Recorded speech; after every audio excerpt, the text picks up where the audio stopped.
Olá, que bom que você veio para mais um Papo Cabeça.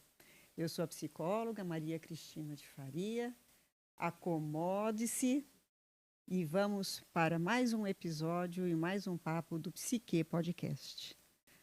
Gostaria de pedir que você se inscreva no canal, ative as notificações, o sininho, deixa seu like, comenta o que você está achando, nos dê sugestões, ideias, estamos aqui abertos para que realmente você participe do nosso papo. Gostaria muito de agradecer a nossa impulsionadora Cowboy Plus, que tem nos ajudado a poder realizar todo esse programa, todo esse projeto que a gente está fazendo. Estamos também no Instagram, @psique_podcast. E se você quiser só ouvir sem ver a gente, estamos também no Spotify. É só entrar em contato, entrar dentro do link e que você vai nos encontrar lá também. Gostaria de agradecer também a Patrícia, né, a nossa querida Patrícia Queiroz, a minha personal stylist, que está cuidando aqui do meu visual, através do Brechó da Chica. Um beijão muito carinhoso por todo o carinho que ela tem feito esse trabalho junto comigo aqui, junto com a gente. Né? Para quem se interessar, estamos autorizando vocês a fazer os cortes, mas pedimos, por favor, que só faça os cortes e poste no final do programa e não tire as informações do contexto da nossa conversa. Tá? Hoje, para ter esse papo cabeça muito bacana, eu vou ter a honra imensa, com muito carinho, de apresentar a Fernanda Pavarini. A Fernanda Pavarini é uma querida do meu coração, né? Ela é médica com especialidade em nefrologia. Ela tem um trabalho na área pública e privada já de bastante tempo e tem muita coisa bacana para poder contar para a gente a respeito disso. Além disso, ela é sócia proprietária da CareLink e trabalha lá dentro como auditora médica. E ela vai explicar tudo isso para a gente. Muito obrigada, Fernanda, por ter aceito o convite de bater esse papo com a gente aqui. Eu que agradeço, boa noite, é um prazer imenso estar aqui participando desse projeto, né? Muito lindo, muito bacana. E vamos aí para um bate-papo. Vamos bater papo. Então, para começar bate-papo, eu adoro colocar as teclas SAPs, como foi falado lá atrás, né? De poder estar explicando um pouco e até dando uma igualdade a todo mundo que está vendo. Né? Você é nefrologista. O que faz um nefrologista? Porque tem gente que não consegue nem falar direito essa especialidade, que só explicar exatamente o que é, né? É muito comum mesmo. As pessoas não é uma especialidade muito conhecida, né? Então, na verdade, a nefrologia é uma área da medicina que trata das doenças dos rins, né? Doenças renais. Só que isso tem um leque imenso, né? Enfim, então existem atuações próprias da nefrologia, que são doenças exclusivas, digamos assim. Então, insuficiência renal crônica, pacientes que precisam de tratamento de diálise, que são as coisas mais conhecidas, né? Então, é o nefrologista que conduz essas situações. Outras doenças autoimunes que muito comumente acometem os rins, então, chamadas glomeropatias, então isso é a atuação do nefrologista. Mas existem outras atuações que acabam se misturando, se encostando em outras áreas. Então, uma das que costuma se confundir muito é com o urologista, que o urologista é o médico que trata do trato urinário, do qual o rim também faz parte, né? Ele parceirinho ali, né? Faz ajuda. Só que o urologista, primeiro, ele é uma especialidade mais cirúrgica, o nefrologista é exclusivamente clínico, então o urologista é cirúrgico, então abordagens cirúrgicas é o urologista que faz. Ele trata mais do trato urinário, ureter, bexiga, da saúde do homem, né, que é muito comum. Tá? Então, nessa área. Só que a gente se mistura, por exemplo, tratar cálculo renal. Então, tem uma mistura entre o urologista e o nefrologista. O urologista vai lá resolver o problema do cálculo, da dor que o paciente está sentindo. O nefrologista vai investigar por que você faz cálculo. Então, né? você tem um urologista parceiro, vamos colocar Exatamente. assim, Sim. que teria que fazer um bate-bola de troca para lá e para cá, troca, alguma coisa assim. Exatamente, a gente troca. E uma outra área também que a gente encosta, né, se mistura, é na área do aparelho cardiovascular, porque o rim, pela sua fisiologia, sua anatomia, é um órgão do aparelho cardiovascular. Então, pensar do coração, artérias.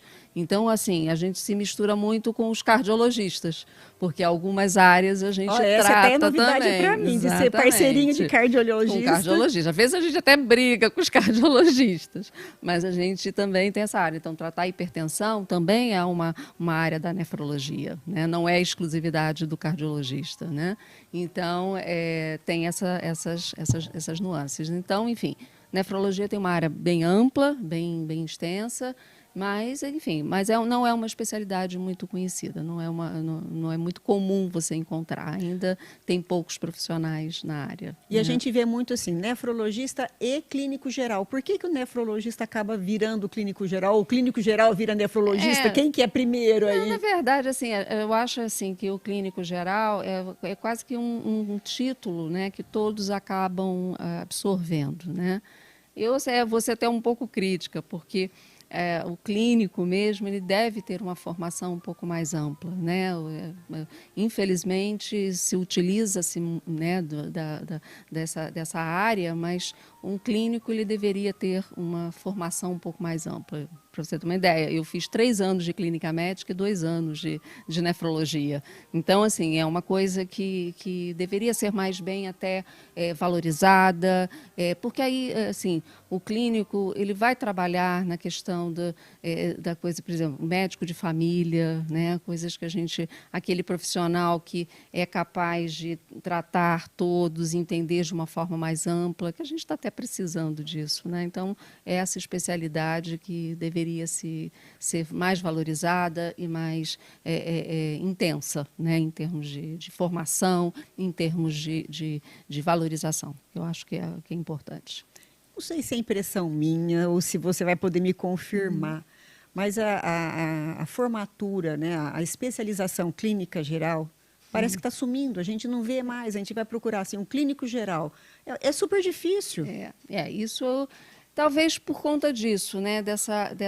Bom, primeiro que há uma necessidade, até para você progredir em relação no avanço do conhecimento das doenças, a especialidade ela é necessária, né? Quer dizer, ao me especializar, eu consigo entender melhor uma doença e tratá-la de forma melhor, mais adequada. Então, assim, há uma necessidade da especialização. Então, eu acho que o que aconteceu é que nós tivemos esse movimento, né, das pessoas.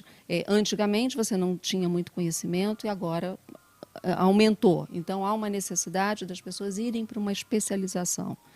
E também uma posição do leigo, né, de achar que o especialista é o que vai saber tudo, é que vai resolver o seu problema. Quando, às vezes, a situação é simples, não é complicada e que poderia ser resolvida por um bom clínico, dar aquela solução e com uma outra visão, uma outra abordagem, mais holística, né? mais ampla em relação àquele paciente, né? A gente fragmentar um paciente não é o ideal. O paciente é um todo, né? Eu não sou um coração, não sou um rim, não sou um cérebro, eu sou um organismo, né? Onde todos esses órgãos interagem.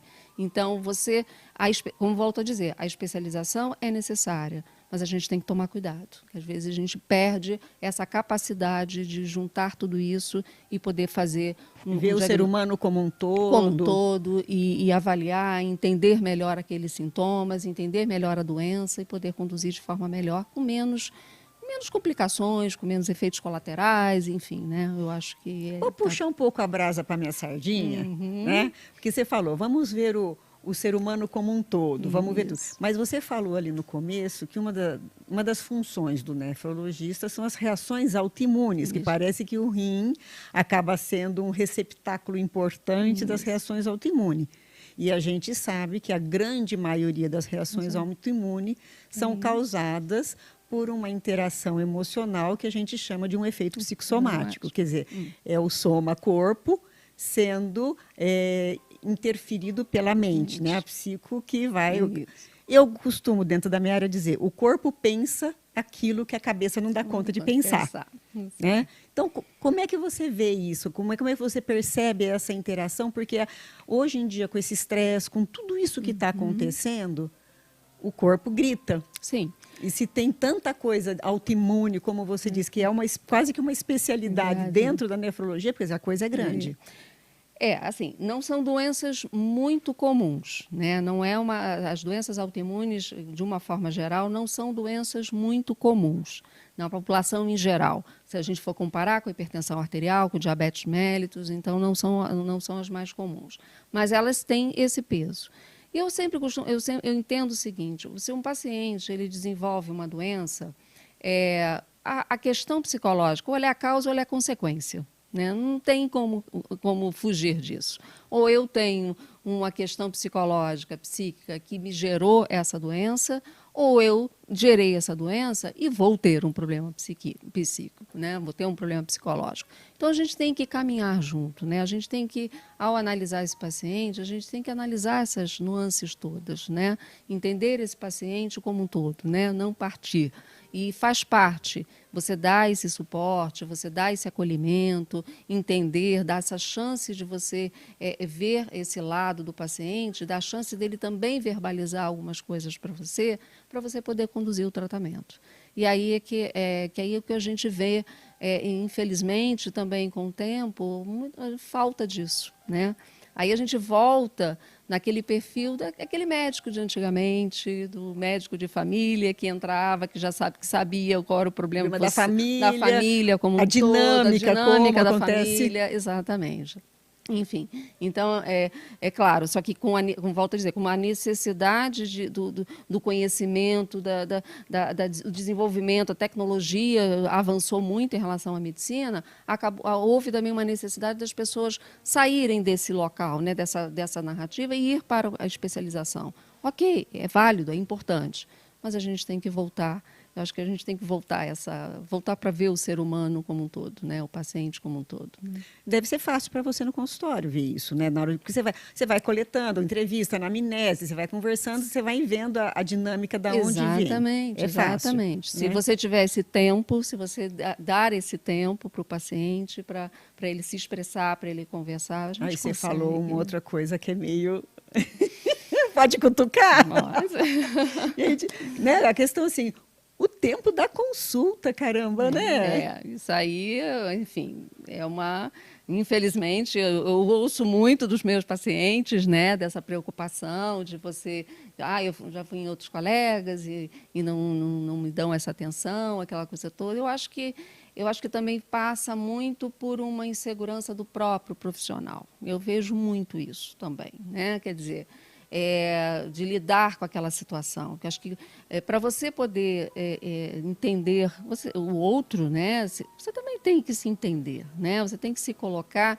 Claro que você não vai se envolver emocionalmente, né, com a situação, até porque você tem que manter uma certa distância para você manter a racionalidade para lidar com aquela situação. O vínculo médico-paciente, cada um no seu canto, cada um exercendo o seu papel. Exatamente, isso é fundamental.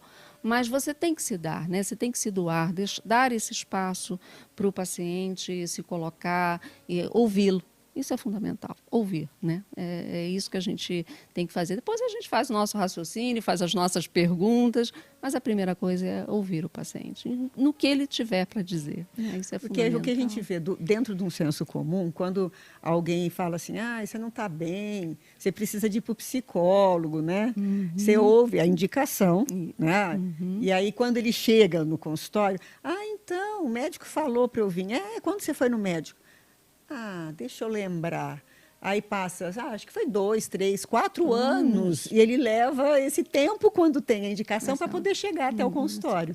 Você sente isso também, essa dificuldade de quando você percebe essa dinâmica que teria um benefício pela situação autoimune para poder reagir melhor aos remédios e ter esse... Olha, não, eu já não sinto tanto, porque eu acho, justamente por conta disso, que acho que você vai construindo uma relação com o teu paciente e tem que ser uma relação de confiança, né? E aí, porque eu entendo o seguinte, se você, alguém, fala, um paciente, um médico, diz para esse paciente para procurar um psicólogo, e ele só foi fazer isso 2, 3 anos depois, é porque ele não sentiu a real necessidade disso. Ou seja, eu acho que o profissional não foi capaz de expor para ele por que estou indicando você ir a um psicólogo. Não é simplesmente eu dizer para ele, vá num psicólogo.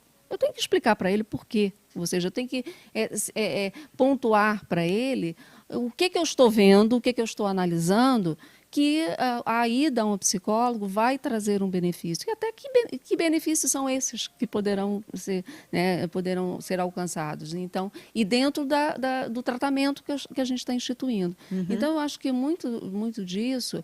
E aí eu te digo o seguinte, não só na indicação do tratamento, do psicólogo, mas até do próprio tratamento. Né? Quer dizer, a aderência que o paciente vai ter e aceitar o tratamento do jeito que... O medicamento que você vai usar, o que você vai precisar fazer, seja de exame, seja de terapia, seja de coisa.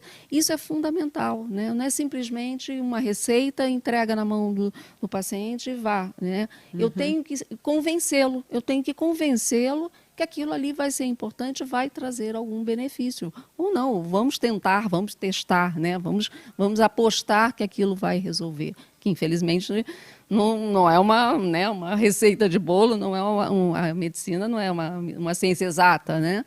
Mas essa parceria, isso é muito importante, né? Esse comprometimento do paciente, do médico com a situação do paciente. Eu acho que, a partir do momento que você constrói essa relação de confiança, de tranquilidade, o paciente vai. Aí ele não vai levar 2 anos para ir no psicólogo. Não vai, né? Não vai. Então não acho que a indicação que está fraca para poder chegar sim, até aqui, né? Eu acho que é em tudo. Eu acho que é em tudo. Não só na indicação da terapia, na indicação do tratamento, da investigação. É você dar aquele toque. A necessidade é mostrar para ele. Isso você não faz numa consulta de 15 minutos, você não faz numa primeira consulta, você vai construindo isso com o teu paciente, né? E o médico não está tendo paciência para poder atender, né? Pelo menos o que a gente tem ouvido, a reclamação no consultório, né? Exatamente. Não sei, aí são os princípios de cada um, né? Ou seja, o que você quer de objetivo alcançar dentro da medicina. O quanto que a tecnologia não instigou isso, Fernanda? Porque a gente vê assim, antes você tinha que fazer muitos exames e muita atenção clínica, que hoje um exame acaba suprindo e fazendo mais rápido, e você tem um diagnóstico mais rápido e mais preciso pelo exame. Sim. Como é que fica essa relação? Que às vezes a pessoa fala, nossa, o médico praticamente não olhou para mim, né? Que é uma outra reclamação que às vezes a gente ouve. Eu acho que é isso. Eu acho que a gente tem que dosar tudo isso. Como eu falei, a tecnologia ela é fundamental. Né? O conhecimento, né? Tudo isso é fundamental e veio ajudar a gente a melhorar a qualidade de vida dos nossos pacientes, melhorar a capacidade de diagnóstico, tratamento e tudo mais. Só que nós temos que ter isso na mão a nosso favor. Né? Quer dizer, usar isso de uma forma também racional, de uma forma objetiva. Porque, às vezes, a gente vê também solicitações de exames desnecessários. Quando uma conversa, quando uma boa anamnese, um bom exame físico, eu consigo resolver. Né?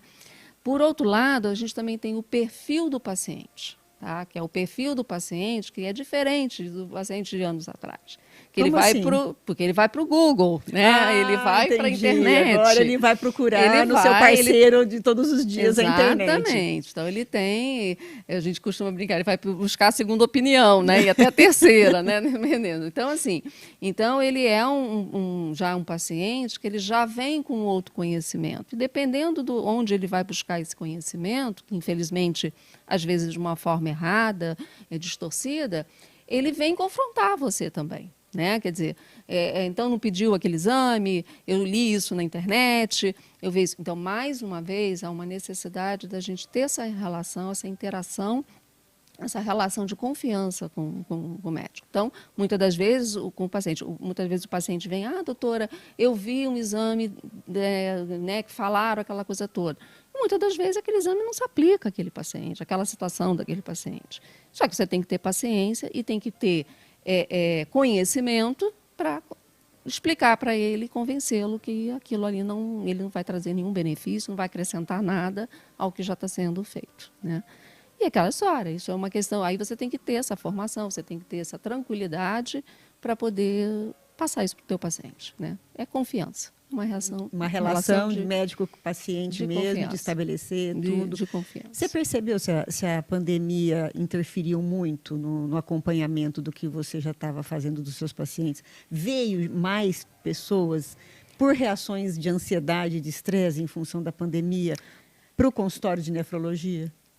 Não, assim, não necessariamente pela situação de estresse, tá? Eu acho que, na verdade, o que a gente vê, de repente, são pacientes que interromperam os seus acompanhamentos, os seus tratamentos, e aí a coisa caminhou, né?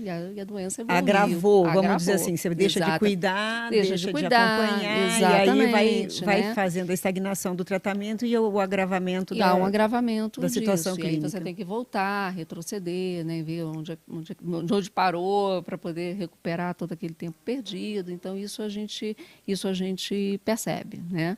E assim, eu tenho a minha área, assim, até a minha clientela, muitos são de pacientes de mais idade, né? Porque o que acontece? Como eu falei, a insuficiência renal é uma doença do envelhecimento, né? A doença faz parte da evolução. A insuficiência renal, o rim vai deixando de funcionar. Então, eu tenho muitos pacientes de idade, né? E que, assim, eu tive a oportunidade de manter um contato com eles, né? Durante a pandemia, no sentido de orientação, de complicação. Ah, doutora, posso fazer isso, não faz aquilo. Se né? atrapalharam muito com a Com a tecnologia tecnologia lá de fazer. né? De WhatsApp, enfim, né? Mas aí, mais uma vez, a tecnologia ajudando a gente aí, né? Com certeza. Mas o que a gente percebeu muito foi isso, né? Assim, infelizmente, alguns pacientes abandonaram, né, pelas circunstâncias e deixaram de seguir um tratamento mais adequado e acabou havendo um agravamento dessa situação, né? Mas, enfim, estamos aí para recuperar, né? Vamos ver o que a gente consegue. Você fala assim que, né, a nefrologia é uma coisa do envelhecimento, né? A alimentação moderna, o estilo de vida moderno, está fazendo com que seus pacientes fiquem mais novos? Está chegando gente mais nova, assim? Porque a gente vê, as pesquisas e os relatórios do Instituto de Nefrologia sempre falam assim, que é tudo acima de 30 anos, 35, que é muito raro ter um paciente mais novo. Mas fast foods, comidas extremamente processadas, suplementos de academia, que agora está extremamente em alta. Isso interfere? Você tem percebido que está fazendo com que o seu paciente fique mais novo?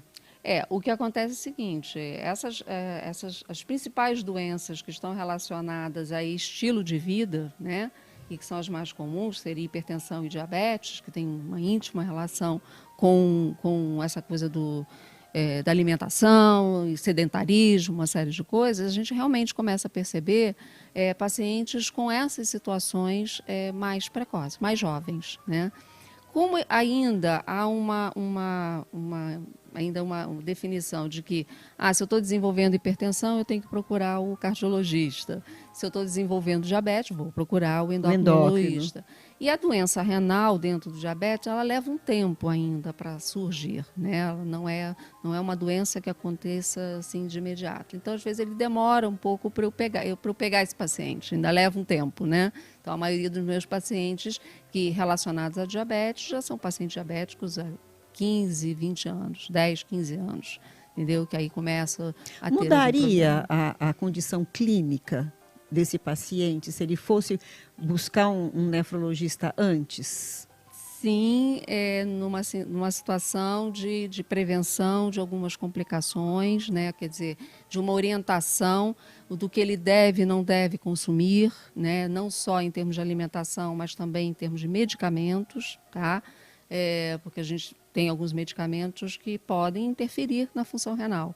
E, às vezes, são medicamentos corriqueiros, medicamentos que você pega na bancada da farmácia. Sem receita, sem indicação, nem nada. Exatamente. consulta na internet, entra na farmácia, automedicação. Que são corriqueiros, entendeu? E que são extremamente tóxicos a nível renal, né? Então, então, às vezes, esses alertas, né, esses cuidados que deixam de ser feitos acabam comprometendo, né, levando essa... Então, não tem dúvida que todo paciente que tem essas patologias, seja hipertensão, diabetes, tem que fazer, sim, um acompanhamento da função renal, pelo menos de 1 a 2 vezes por ano, tá? Com exames específicos para isso, né? Porque às vezes também, infelizmente, a gente pega, eu sempre exijo, os meus pacientes até brincam comigo, que eu peço assim, olha, me traga exames antigos que você tem. Ah, doutora, mas eu tenho uma pasta lá. Pode trazer, que eu tenho toda a paciência do mundo para ver essa pasta. E aí você vai ficar folhando lá no histórico. Eu vou lá ver. E às vezes a situação já está lá, instalada já há algum tempo e ninguém percebeu. Ou então, na verdade, nunca pediram nada específico para poder dizer se tinha uma alteração ou não da função renal, né? Alguma alteração, algum comprometimento da doença renal. Então, que seria o momento de se encaminhar para o nefrologista para poder fazer uma prevenção, uma correção, enfim, isso. Isso infelizmente, ainda é muito comum. Mas você falando isso, eu fiquei pensando, né?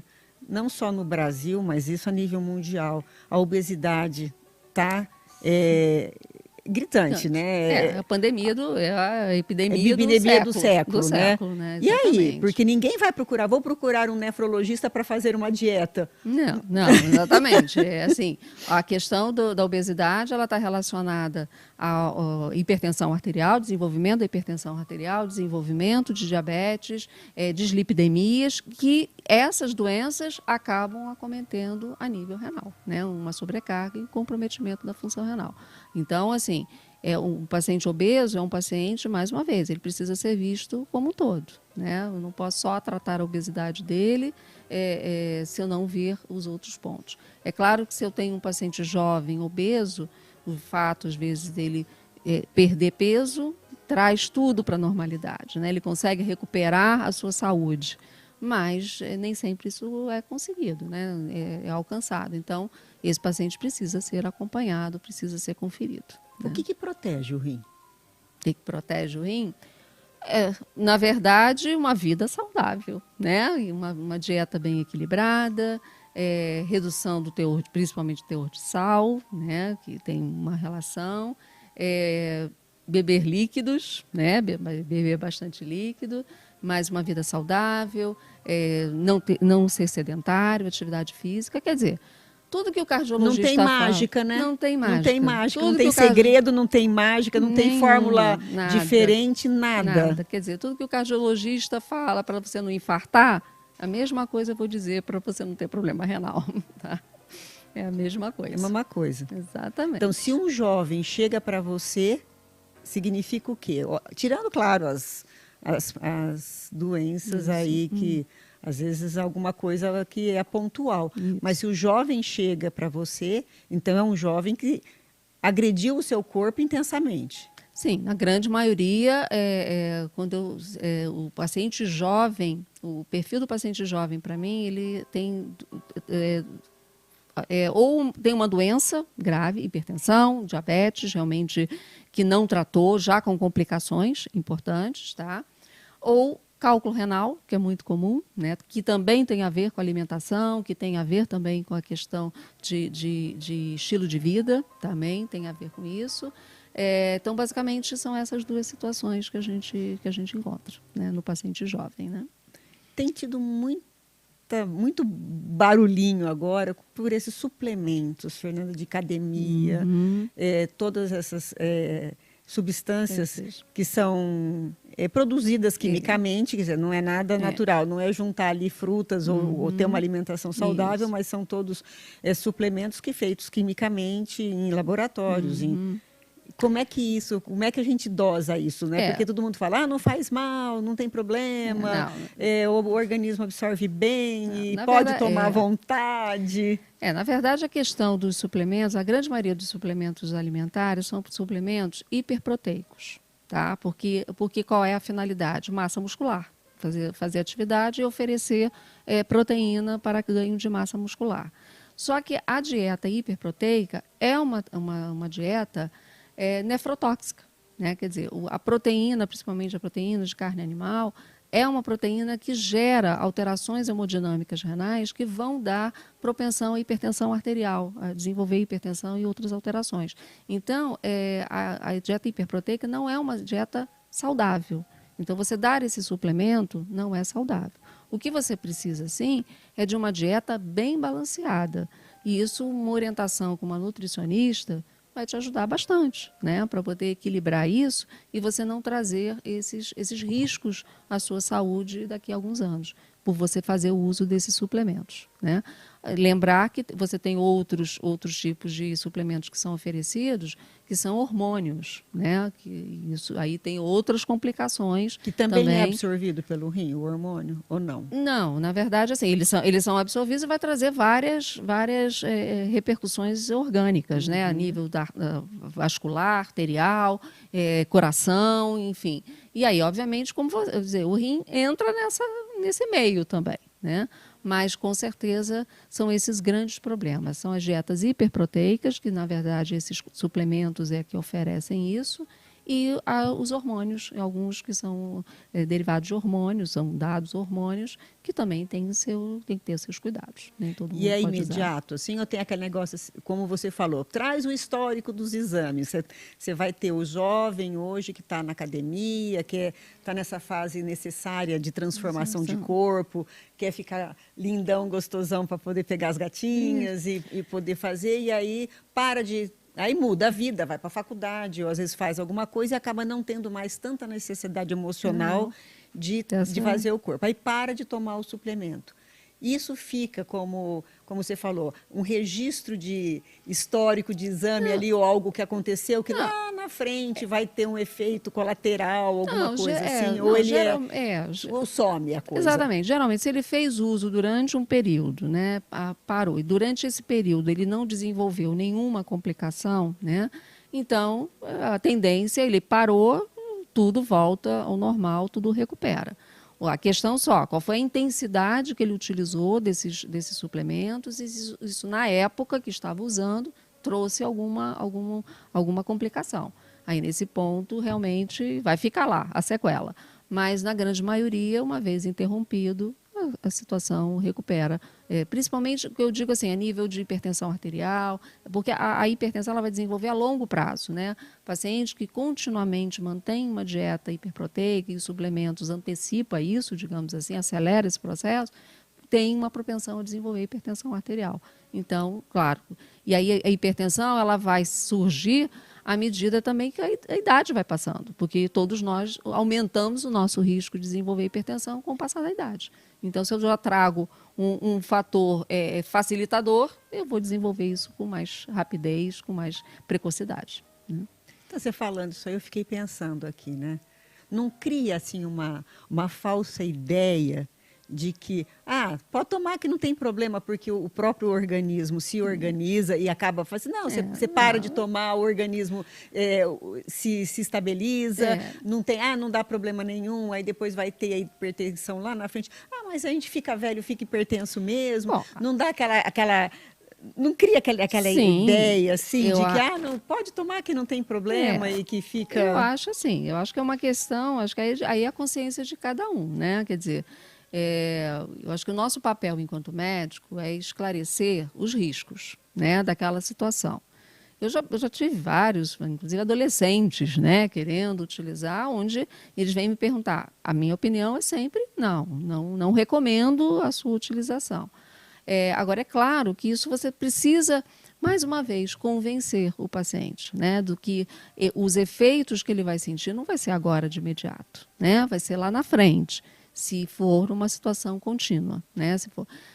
Temos que lembrar que, às vezes, alguns efeitos são até mais intensos e mais rápidos, por exemplo, a nível hepático, em algumas substâncias que não dá tempo de você desenvolver hipertensão, porque às vezes você faz uma hepatite, você faz uma complicação hepática que é grave. Então, você querendo ou não, vai ter que parar com isso. Então, são situações que a gente tem que expor, né? Todos os riscos e benefícios, né?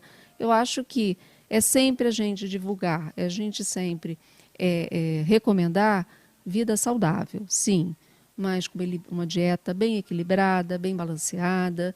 Se tem essa dificuldade, uma nutricionista vai dar todo esse suporte, até nutricionista voltada para atletas, para atividades físicas, né? Dependendo do grau de atividade física que você faça, ela saberá perfeitamente equilibrar isso e você vai conseguir lá os objetivos.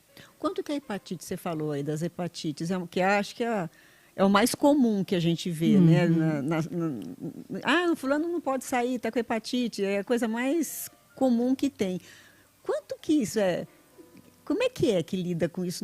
Como prevenção de sociedade, não da gente poder fazer, porque é uma coisa tão comum.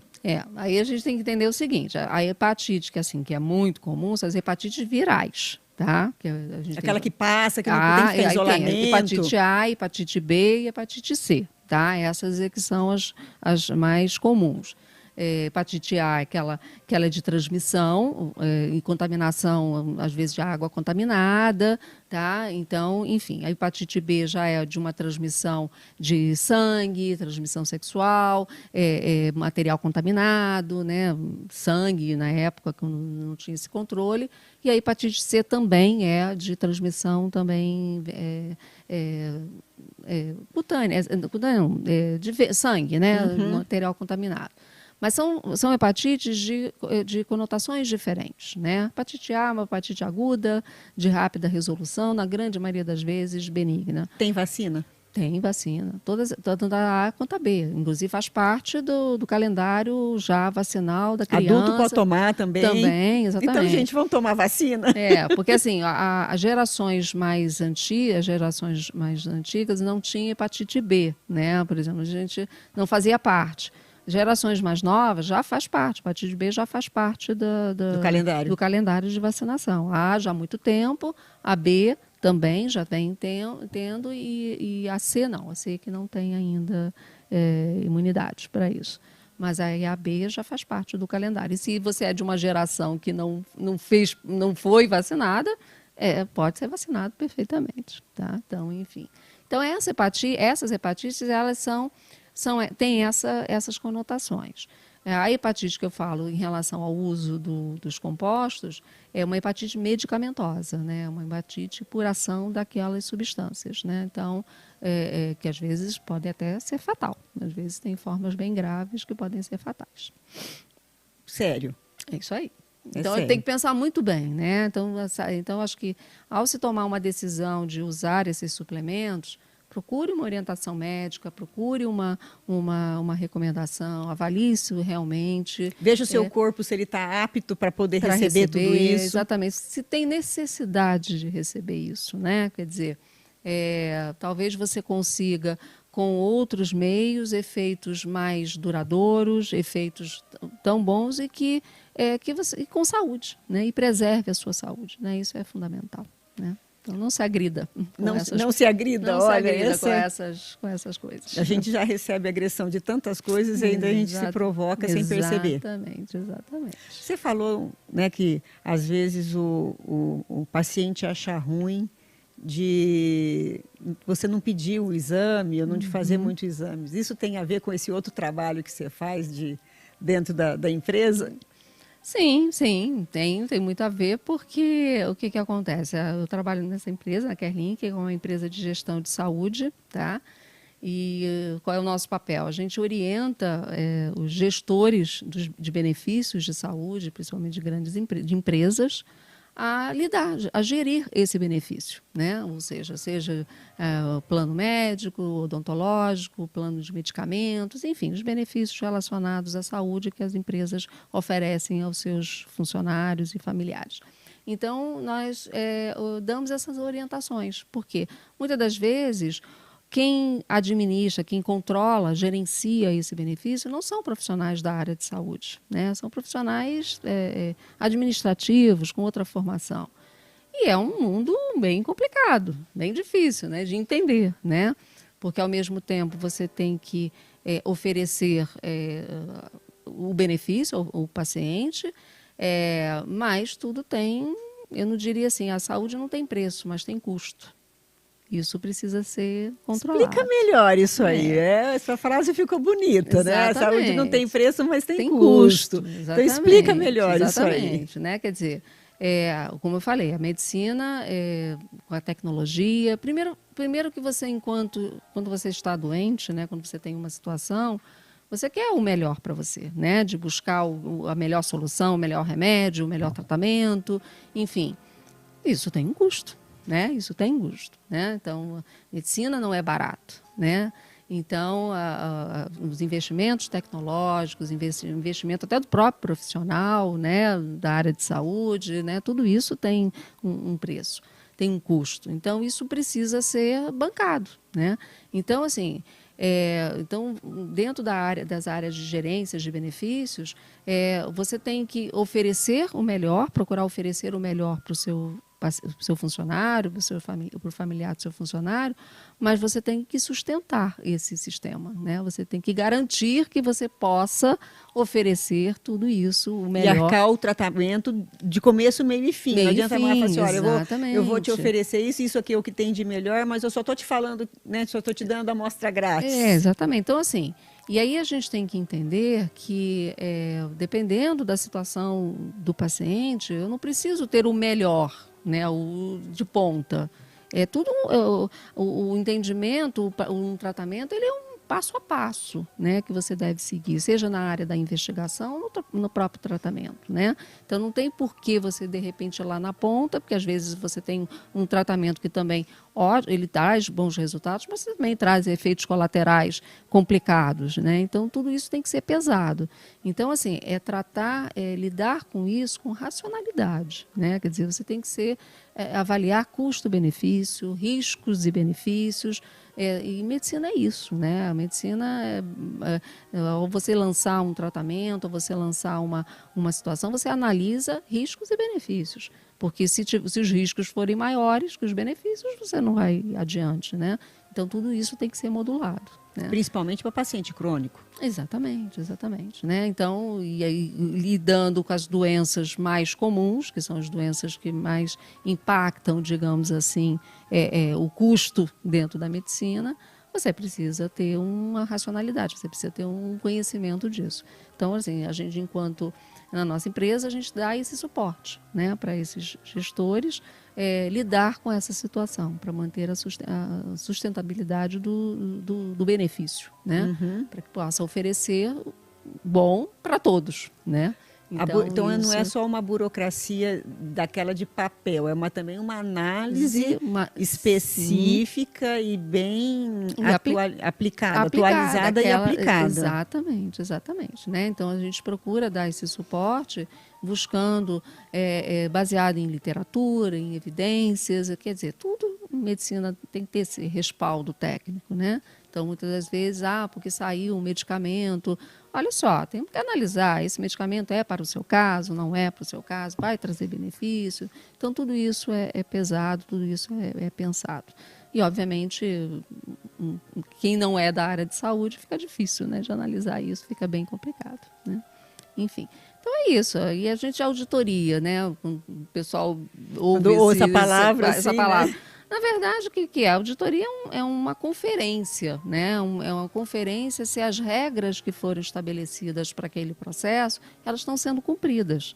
Então, assim, primeiro é definir quais são as regras, né? Então, nosso papel é assim, a partir do nosso cliente define quais são as regras que devem ser cumpridas, nós vamos lá para conferir se elas serão cumpridas, se elas estão sendo cumpridas, né? Uhum. E, obviamente, dependendo da situação, a gente pode estar propondo a mudança da regra, né? Mas com respaldo, com entendimento, né? Com tudo bem pensado, né? Enfim. Então, é esse o trabalho. Então, embora seja uma palavra que assuste, nada mais é do que a gente conferir. Então, você é aquela pessoa que dá um não? Também, às vezes sim, se a regra não está sendo cumprida, a gente tem que dizer não, né? A gente tem que colocar, mas também dizemos porque do bastante ser humano, sim. Principalmente do brasileiro, a gente dá aquela puxadinha assim de esticar, vamos esticar o elástico, exatamente. Vamos trombar nos meus limites, até né? Dá uma exceção, não sei o quê. Como é que é essa? Porque você está lidando com a questão saúde, expectativa de morte, a ansiedade, a frustração da pessoa que está pedindo, ou seja, são vários elementos aí que você está alterando vitalmente a vida da pessoa, né? Não tem dúvida, assim. A gente tem que ter esse cuidado e por isso que é importante você manter alguns conceitos, né? Porque a gente também eu costumo dizer o seguinte, todo mundo tem uma história triste para contar.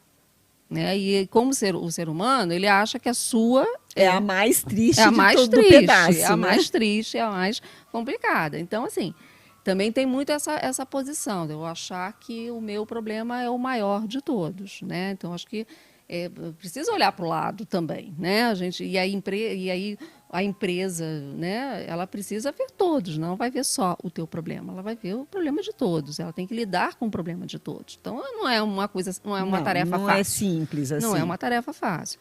Então, assim, e também é muito desconfortável você fazer escolha de Sofia, quer dizer, quem é que merece mais ou menos, né? Então, assim, a partir do momento que você estabelece critérios, que você estabelece essas regras, a coisa fica mais fácil, né?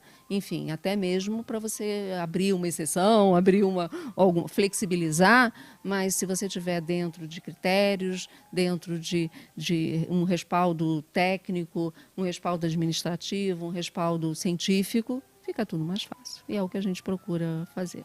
Ou seja, se você não está se atualizando dia a dia com tudo tem de pesquisa, a coisa não fica adequada na avaliação. Exatamente, porque dependendo do que saiu ontem, o pessoal já está pedindo hoje, né? Então a gente tem que estar antenado, tem que estar vendo, buscando, né? Eu trabalho com uma equipe, eu tenho uma equipe que trabalha comigo, então a gente troca ideias e está sempre investigando, está sempre buscando aquela informação para trazer essa tranquilidade, essa segurança para a empresa. Você falando parece que é tão simples. Não é muito não. Nossa, ele fala com uma tranquilidade, assim, como se a coisa fosse tão simples. Não, é bem trabalhoso, bem trabalhoso. E principalmente, como você falou, é lidar com a expectativa do outro, né? De quem está pedindo, né?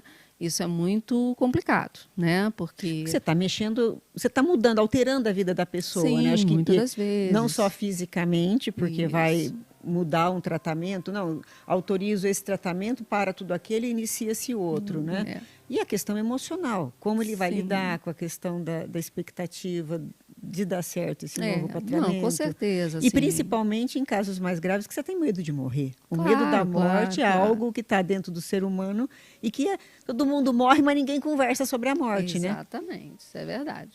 A gente leva isso também em consideração, não se preocupe, não. Nós também levamos isso em consideração, essa questão da gravidade, da complexidade do caso, né? Tudo isso é levado em consideração. Então, a gente tem procurado acertar o máximo possível, né? Óbvio, né? E, enfim, estamos aí trabalhando, temos bastante tempo de trabalho nessa área. E você está quanto tempo fazendo isso? Devo estar fazendo uns 15 anos, mais ou menos. Uns 15 anos. Então é por isso que você fala com essa tranquilidade toda. A gente assim, já né? começa, né? Começa a surfar ali dentro dessa situação. Exatamente. E fica, então você já tem... Mas sempre, como você falou, mas sempre dá aquele friozinho na barriga na hora que a gente pega numa situação, vamos analisar, vamos estudar, porque não é uma decisão unilateral, uma decisão que é tomada em conjunto, discutida. Então, enfim, a gente compartilha com outros colegas, né, que estão ali no mesmo processo. E aí a coisa flui, né? Quando a gente toma uma posição, uma decisão, uma sugestão, que na verdade a decisão não é nossa, mas a gente fica tranquilo de levar adiante. Esse trabalho que você faz, né, de pesquisa, de aprimoramento tecnológico, quando você fala no consultório, eu não preciso de tal exame, exatamente por ter essa visão. O paciente se sente muito frustrado de não ter o acesso a essa tecnologia, de não... Como é que você lida com essa situação do paciente? Porque principalmente a pessoa idosa, o idoso já sente o medo de morrer. né? E você já vai ver as doenças que são complicadas degenerativas. Como é que fica aí a questão, né? Ai, não tem mais nada, nenhum recurso a mais. Não, eu acho o seguinte, a questão é exatamente o que eu estou a dizer, é na, questão, na construção da relação médico-paciente. Isso é fundamental. E aí, esse conhecimento que eu tenho pela outra área, ele só vem fortificar essa relação. A partir do momento que eu tenho subsídios para explicar para esse paciente que, de repente, aquilo que está saindo lá de novidade não vai adiantar nada, não vai resolver ou não vai trazer nenhum benefício. Acho que isso só vem fortificar isso, né? Essa relação de confiança e de discussão. Assim, eu também entendo que nós, enquanto médicos, não somos donos da verdade, né? E tem que ter essa questão do diálogo. Então, muitas das vezes, um paciente, também depende do perfil do paciente, ele precisa fazer aquilo para se convencer. Não tem como não fazer, né? Não tem como. Se eu dou todas as minhas argumentações, se eu não consigo te convencer de que aquilo ali não vai te trazer nenhum benefício, então tá bom, vai lá e testa. Depois a gente conversa. Aí você vai falar assim, aí fica aqui, né? Te disse, tá vendo? Eu te falei. Te falei? Eu te disse, entendeu? Então, assim, também tem isso, né? O perfil do paciente. O que é importante é a gente desenhar esse perfil, né? Cada paciente é um paciente, né? Então, assim, e aí, obviamente, com os anos de experiência, Então, essa você é uma vai... outra coisa que eu fiquei pensando, né? Essa, assim, de você avaliar, você ver um histórico, você vê a evolução, até o aspecto do paciente, você começa a se acostumar com algumas características que a pessoa apresenta por determinado tipo de doença, né? E isso vem com janela de experiência, não tem jeito. Sim.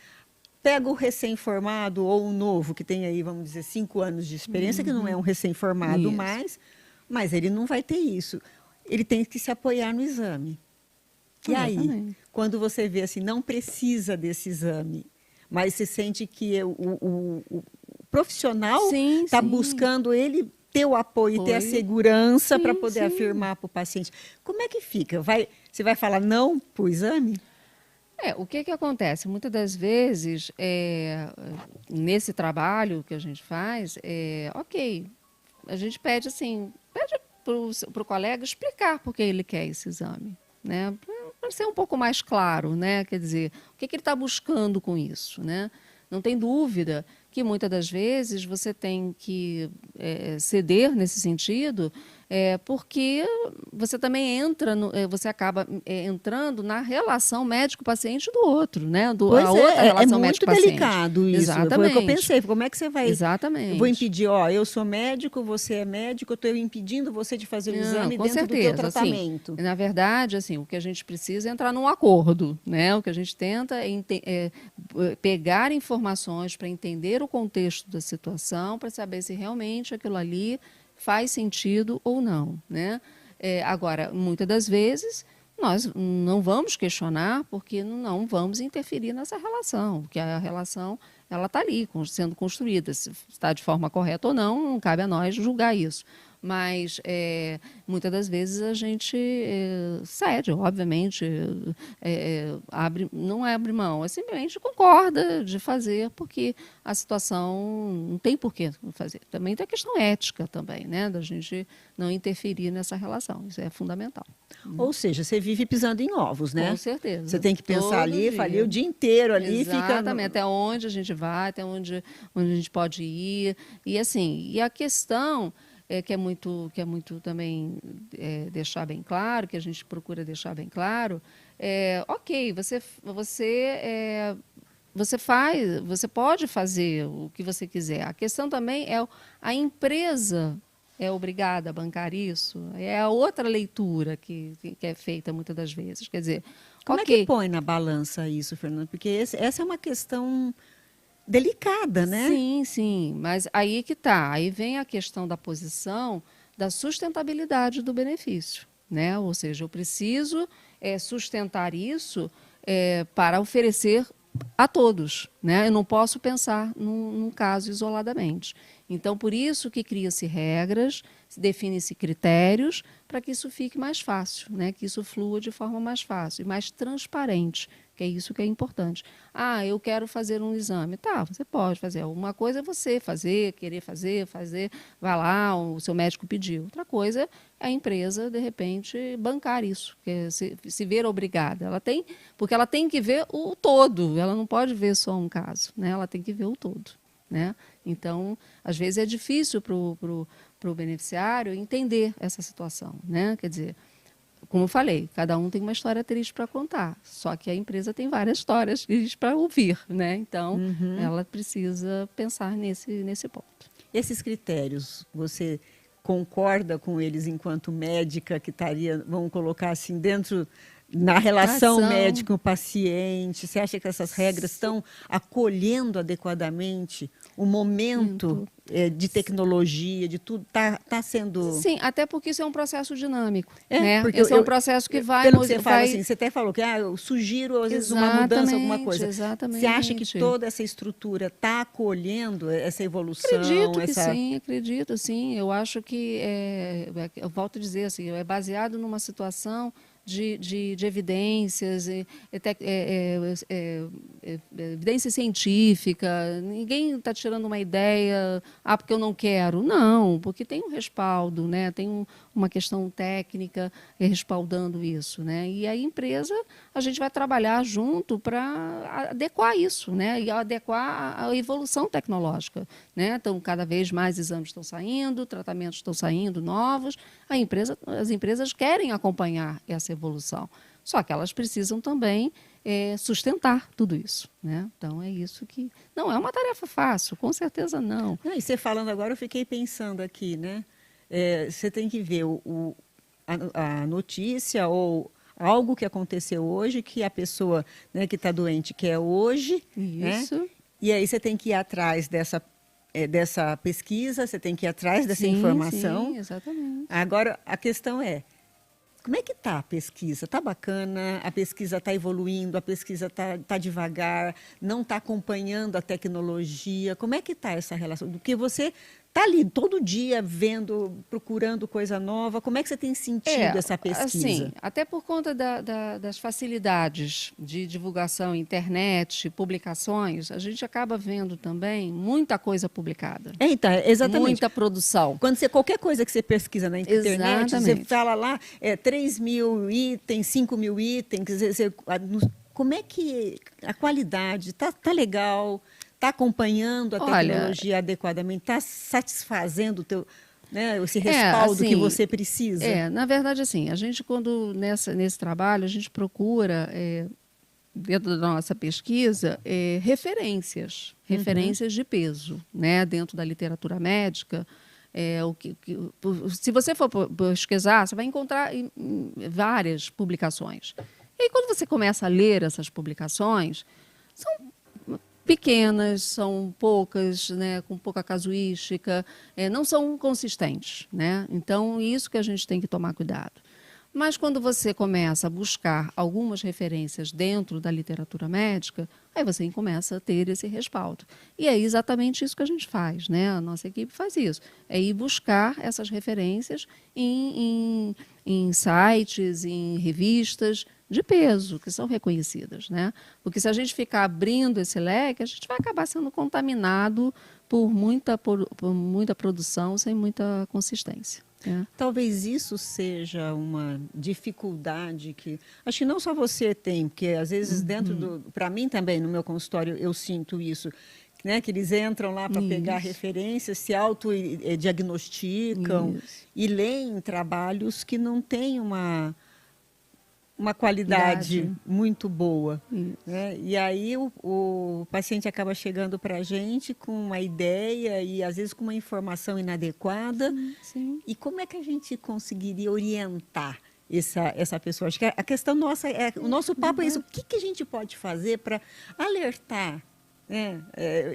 A pessoa que está ali, na hora que vai buscar o que vai ver o resultado de um exame, ele recebe o exame, antes de levar para o médico, ele abre, vai lá na internet e vê o que é. Vai ver quanto tempo de vida ele vai ter. Eu diria assim, é melhor para o leigo, né, buscar uma informação que seja uma informação consistente. Eu acho que ele deve buscar a informação nos sites oficiais das sociedades médicas, tá?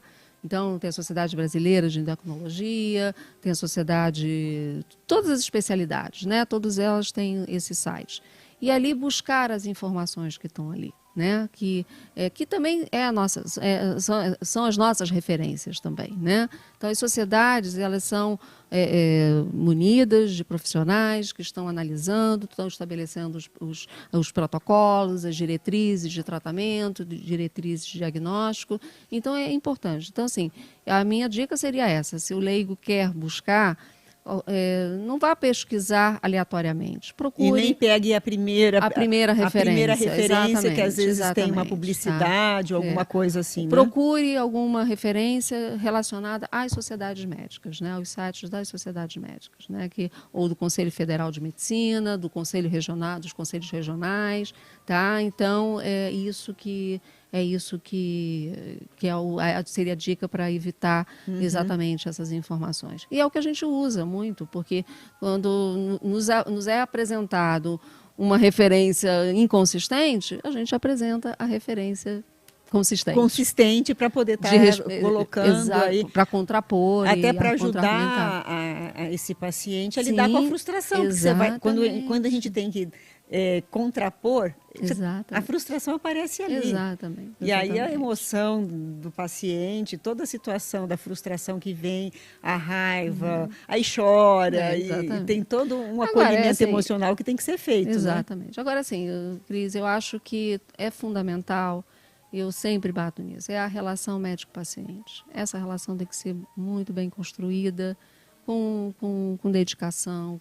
E quando você consegue isso com o teu paciente, você consegue blindar ele dessas interferências negativas.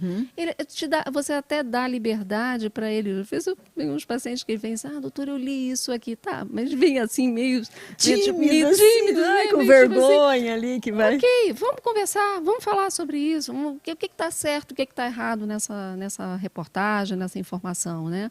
Eu acho que é isso que é importante, né? Eu acho que é isso que dá liberdade para ele. Claro, porque a informação está aqui, está na nossa mão, está aí, enfim. É impossível a gente impedir que ele não tenha acesso a isso. Mas se a gente ensinar a ele, explicar, dizer, olha, isso aqui não é verdade, isso aqui não é consistente, não é bem assim, esse o nosso papel, né? É isso que a gente tem que fazer. Nós temos uma pergunta de um querido convidado, né? Fernanda, o que te levou a seguir a área de nefrologia? Olha, assim, na verdade, essa intenção começou na faculdade, tá? Na faculdade, onde eu tive que, assim, na área da fisiologia. A fisiologia renal me encantou, né? É um negócio bem complexo na época.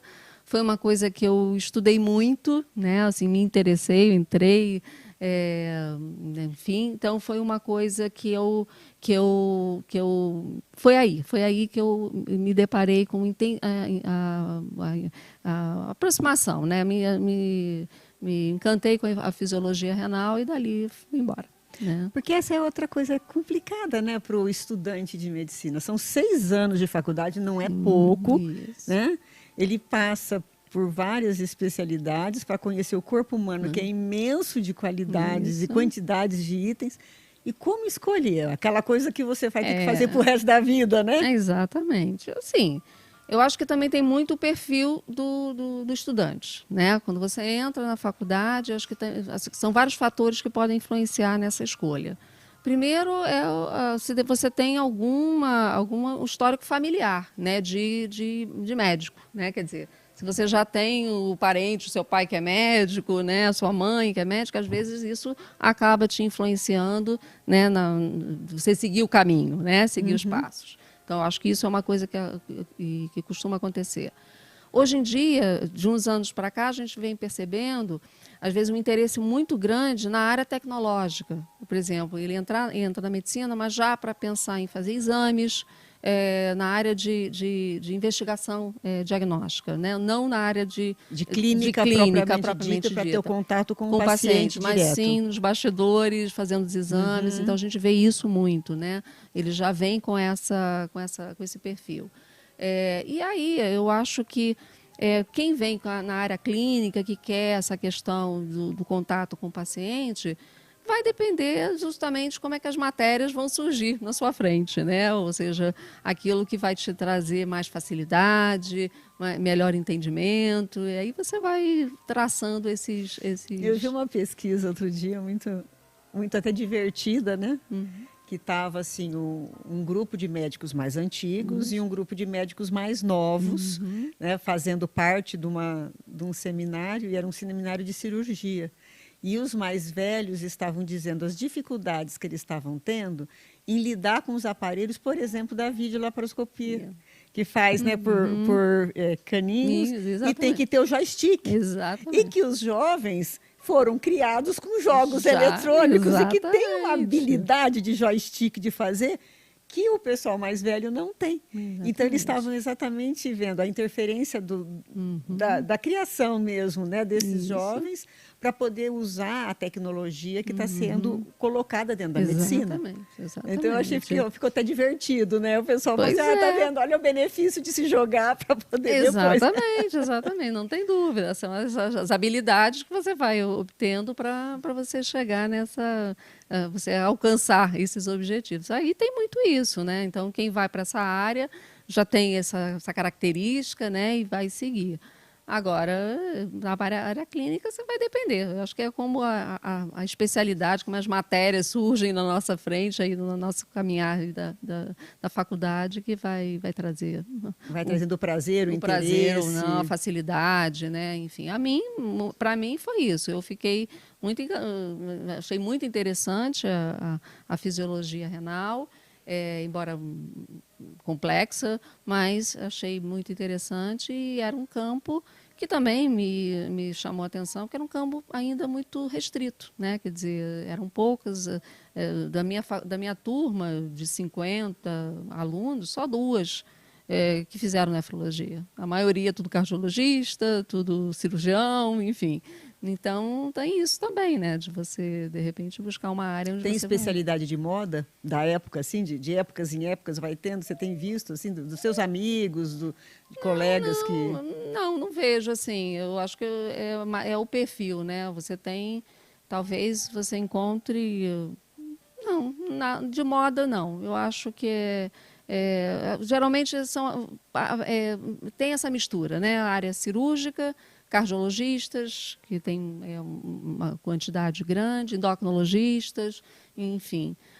Talvez tenha surgido mais recentemente pela medicina do esporte, que é uma coisa que já na época da minha faculdade não era uma coisa muito comum, mas hoje em dia você vê medicina a interferência grande dentro Exatamente, entendeu? Então, você da já qualidade e rendimento do atleta. Exatamente. Então, indo para uma área específica para isso. Então, é o caminhar, né, da evolução né, da tecnologia, da evolução do mundo, que vai caminhando e vai moldando também as preferências. Bacana. Delícia de papo, Fer. Eu adorei também. Se você fosse fazer sei lá, deixar um recado. Né? Tem aqui, né? Isso. Bom, assim, considerando o papo que a gente teve aqui, né, falando da influência da tecnologia, da influência desses processos todos, eu acho que é fundamental, o recado que eu deixo aqui é que criar, né, estabeleça uma relação com o seu médico de confiança, busque um profissional que vai te acolher, que vai te ouvir, que eu acho que isso que é o que está precisando, né, de uma forma geral. E vida saudável, né? Cuide, né, de você, preste atenção do que você está fazendo com você, com o seu corpo, né? Não vai sofrer influências negativas. Também tem muita coisa boa na internet que está aí explicando para a gente como ter vida saudável, como se alimentar bem. Então, ouça, né? Leia essas recomendações, tem muita coisa boa. Então, é uma questão de determinação, né? De você escolher viver bem. Escolher viver bem. Isso é que é Legal, importante. muito bacana. Tem mais uma pergunta. Vamos lá. Tem mais uma pergunta. Poderia comentar sobre a vitamina D?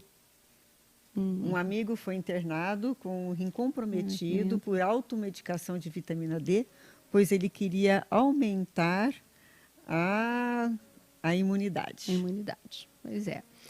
Exatamente. É um negócio bem controverso, assim. Volto assim, de acordo com a Sociedade Brasileira de Endocrinologia e Metabologia, a aplicação da vitamina D ela só tem a finalidade comprovada do metabolismo ósseo. Tá? Então, só quem precisa fazer vitamina D é quem tem doenças ósseas relacionadas, que precisam desse suprimento de vitamina D para melhorar ou para estabelecer ou manter a sua saúde óssea. Qualquer outra aplicação da vitamina D não tem comprovação científica, tá? Não tem. Se falou em imunidade, principalmente na época da pandemia, né? Se falar em suplementos de vitamina D. Falou-se até em tratamento de câncer, né? Como coadjuvante para o tratamento de câncer. Nada disso ainda está comprovado, tá? Então, o tratamento é exclusivo para tratamento da vitamina D. E existem protocolos de suplementação, quer dizer, a gente dosa a vitamina D, se ela tem lá um nível abaixo lá do necessário, do esperado, a gente repõe, controla isso, quer dizer, dosa novamente para saber se já está numa dose adequada, se você já pode passar para uma dose de manutenção ou até parar durante um tempo. Então, tudo isso tem um protocolo, tem uma forma de utilizar, não é assim aleatoriamente. Tá? Com certeza, usar vitamina D em excesso pode sim trazer problemas renais. Tá? Que seria aquelas alterações renais medicamentosas. Medicamentosas, exatamente. Tá? Porque ele interfere, a vitamina D faz parte, o rim participa desse metabolismo, então a gente pode ter sim problemas sérios em relação a isso. Não só ósseos, como renais e orgânicos. Então, realmente, fica aí a dica. A vitamina D só é reconhecida oficialmente para tratamento de distúrbios ósseos. Tá? E na gestação? A gente tem visto muito a suplementação com vitamina D para a gestante. Assim, visando uma complicação, visando uma deficiência. Né? A gestante é uma paciente de risco para a deficiência de vitamina D. Tanto é que ela precisa, se você comparar a população normal, não gestante, ou população, ela precisa o valor normal para ela é maior do que o restante da população. Entendeu? Para ela, para pacientes de idade. Assim, pelo próprio gasto energético exato, que ela tem por estar gerando o bebê. Por estar gerando, tá? Então tem uma indicação. Tem uma indicação. Então não é uma coisa... Não, ao exatamente. contrário. Porque ela faz parte de um grupo de pacientes que necessitam de ter níveis maiores de vitamina D. Agora, aquela história tem que ser controlado, não é uma coisa aleatória, né? Precisa ser controlada. Ok? Então, mais algum recado para dar para o nosso... isso aí, para o nosso companheiro de bate-papo aqui, aí, né? Ficar de olho, tomar cuidado com essas informações, estar sempre questionando. E as suas dúvidas, leve para o seu médico, converse com ele, que ele certamente vai poder esclarecer, né, as dúvidas. Mais uma vez, imensamente, muito obrigado por tanta informação bacana que você passou hoje, Eu com que muito agradeço. carinho, muita leveza, né? Eu que agradeço, assim, parabéns por esse projeto, tenho acompanhado aí, sucesso, é isso aí, estamos aí para a gente dar informação que importa, né? Isso é que importa. E mais uma vez eu gostaria de agradecer a querida parceira, minha personal stylist, Patrícia Queiroz, do Brechó da Chica, agradecer a Cowboy Plus pelo incentivo e impulsionar todo esse projeto que está sendo feito. Para lembrar, se vocês gostaram, aperte o sininho, dê um joinha, se inscreva no canal, avise os amigos, faça propaganda. Nós estamos no Instagram, nós estamos no YouTube, nós estamos no Spotify. Várias maneiras de você poder estar em contato com a gente, né? Se tiver depois alguma pergunta, se ficou, viu depois, ou viu de novo, ficou com pergunta, pode mandar no Instagram, a gente responde carinhosamente todas as perguntas que vocês têm. Lembrando, hoje é quinta-feira, porém, semana que vem o nosso encontro é na tradicional terça-feira, às 19h30, porque essa semana foi pelo Carnaval. Semana que vem, acabou o Carnaval, voltamos ao nosso dia tradicional, terça-feira, às 19h30. E eu espero você para bater o nosso papo cabeça no Psiquê Podcast. Muito obrigada.